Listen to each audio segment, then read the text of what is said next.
Here I'm going to talk about the motorcycle that was responsible for the open mic jamming event on Channel 1.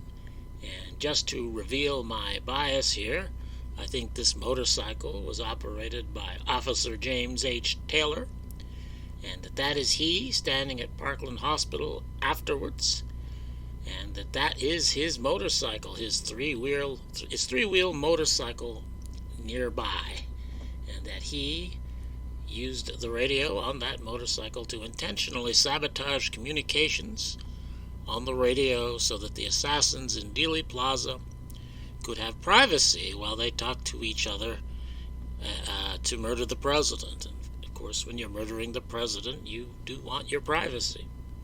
And of course, those who are cursed with the acoustic evidence theory fetish will not agree. And that's why James Bowles wrote this thing, The Kennedy Assassination Tapes, a rebuttal to the acoustical evidence theory by James C. Bowles. I'm not a fan of Captain Bowles or Sergeant Bowles or Sheriff Bowles, but I think he got something right when he was rebutting the acoustical evidence theory.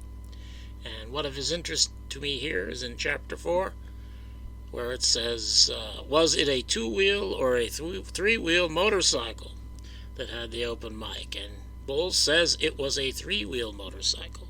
Note, the committee could have and should have used the equipment available to them to analyze the motor sounds in the recording. They would have proved that the chart generated by a three-wheel flathead engine rather than a Harley-Davidson high-performance overhead 74 matched the chart generated by the motorcycle in the recording. This would have conclusively eliminated McLain as the suspect operator. And of course, that's what Bowles is interested in doing, debunking the acoustical evidence theory. To me, that theory isn't worth debunking because it's been debunked every which way you can imagine. Anyone who still believes that is hopeless. But this is a rather unequivocal statement, even though I'm not a fan of Bowles' honesty. I don't think he would make an unequivocal statement like this that could be proven wrong very easily by anybody with the know-how and the resources to do so. Apparently it never was done. I haven't been able to find. I just assumed somebody would have proven this one way or the other. But I have no doubt that it could be proven, and Bowles obviously is confident in declaring that it was a three-wheel motorcycle. And we have another officer whom I never trust. But I'm going to believe him here because I think it's right. I showed you my bias. H.B. McLain, this is some Larry Sneed thing, probably from his book. You can tell very clearly the difference between the sound of a solo motorcycle that we rode and a three-wheel motorcycle. It's like daylight and dark. The solo engine has a kind of thump to it, chook, chook, chook, while the three-wheeler has more of a thrashing sound, ang, ang, ang. You could hear this all on the tapes, but the people in Washington didn't listen. They were trying to tell us what it was. So that's H.B. McLain, another liar, but I think he's telling the truth here. I find it a little disappointing that I can't find any other Dallas police officers having gone on the record about this. Presumably there were many who would have said the same thing. But that's it as far as I can find. And these are just opinions, of course. Although Bowles says it can be proven, he does not present proof. And in 2013, Sonalists Incorporated conducted a study of this acoustical evidence theory stuff, and they did not endeavor to determine what kind of motorcycle was producing the interference, but they do have some useful information regarding the motorcycle possibilities. One of the things they were able to determine was the engine speed of the offending motorcycle. Here they have graphed it over the period of the interference. You see at the beginning of the chart there, it starts under 2,500 RPM and then goes up and hangs around 3,000 RPM for a while. That's the period of the assassination when it's taking a relatively steady line there around 3,000. and then after that the RPMs change. And they produce this other chart here, which I've plopped onto the first one. And this chart displays the different motorcycles that may have been involved the Dallas police force used. The Survey car, the first one there, is the three-wheel motorcycle, and all the rest are variations on the two-wheel motorcycle. And what they did here in this graph was they graphed the speed that the motorcycle could be expected to be traveling at given the RPMs for each motorcycle.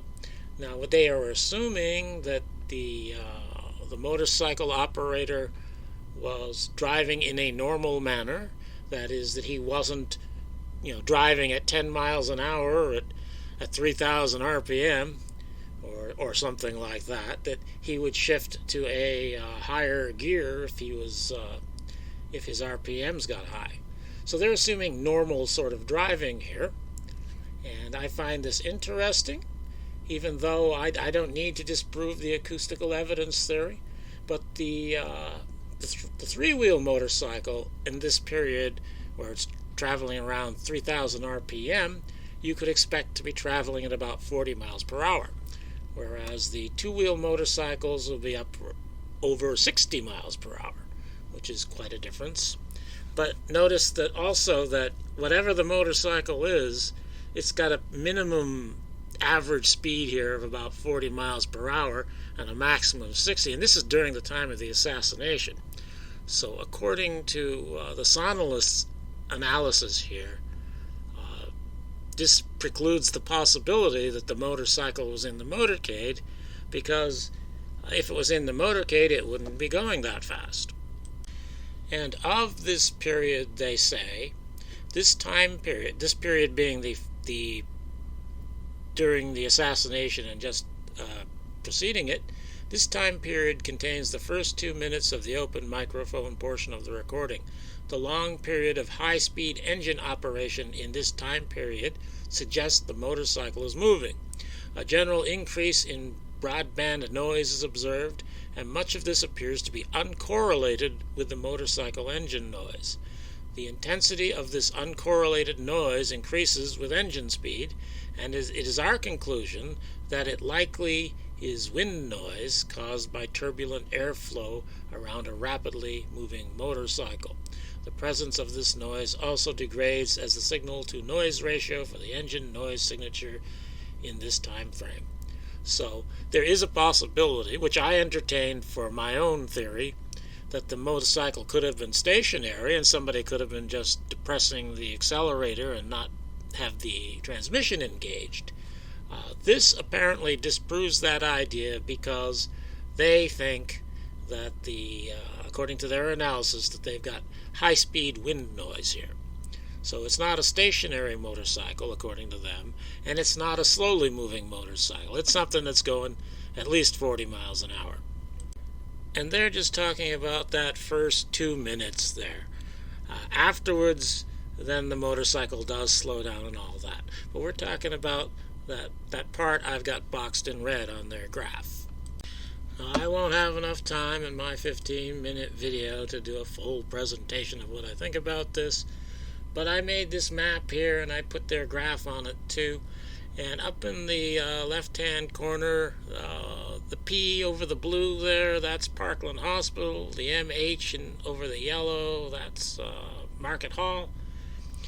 The S, the pink there, with a pink circle around it, that's the Stoneleigh Hotel, which is where the Dallas Police Department had a receiver station on Channel 1. And down at the bottom there in turquoise is Dealey Plaza. Now, between the 1 and the 2, I have 40 miles per hour.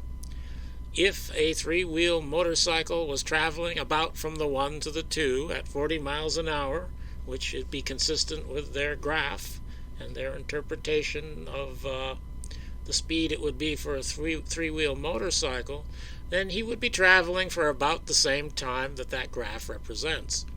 So my proposition whatever. My theory is that that motorcycle started about where the 1 is, and during the assassination, it rode down to where the 2 is. And then down near Market Hall, shortly after, we can hear the sirens. So I think he banged around Market Hall a little bit, and then eventually he moved on to Parkland Hospital, where we see him here standing with his motorcycle. This would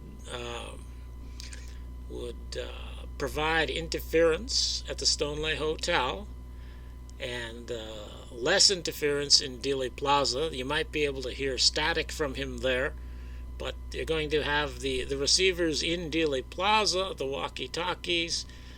They're probably going to have obstacles between them and this motorcycle out on the highway, whereas the Stoneleigh Hotel antenna is probably high enough where there are no obstacles.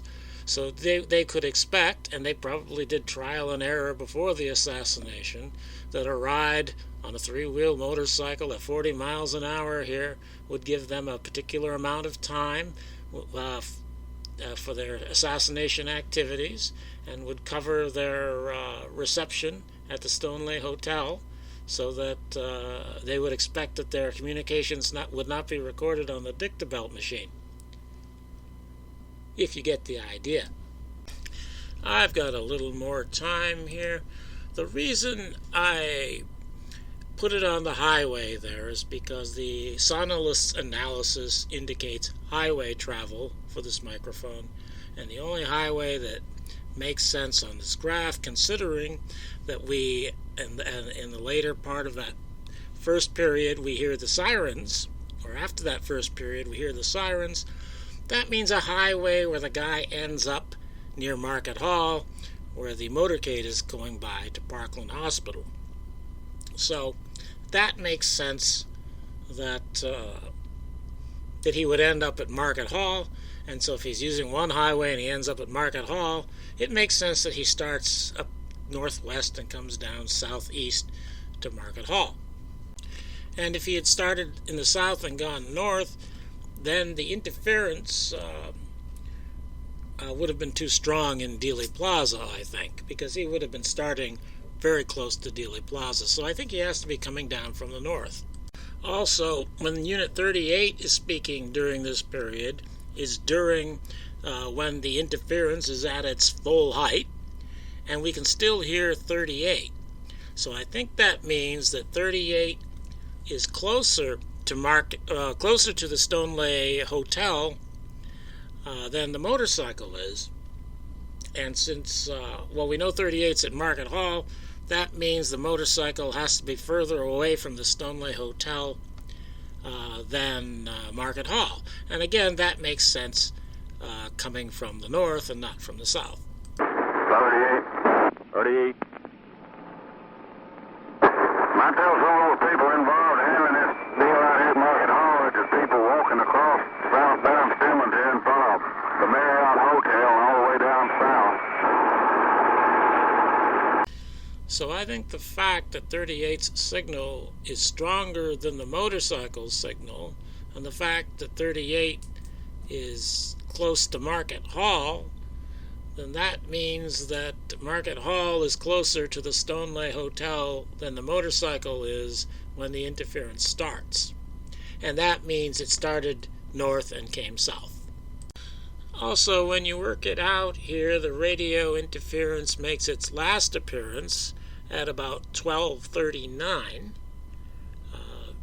8 or 9 minutes after the shots were fired.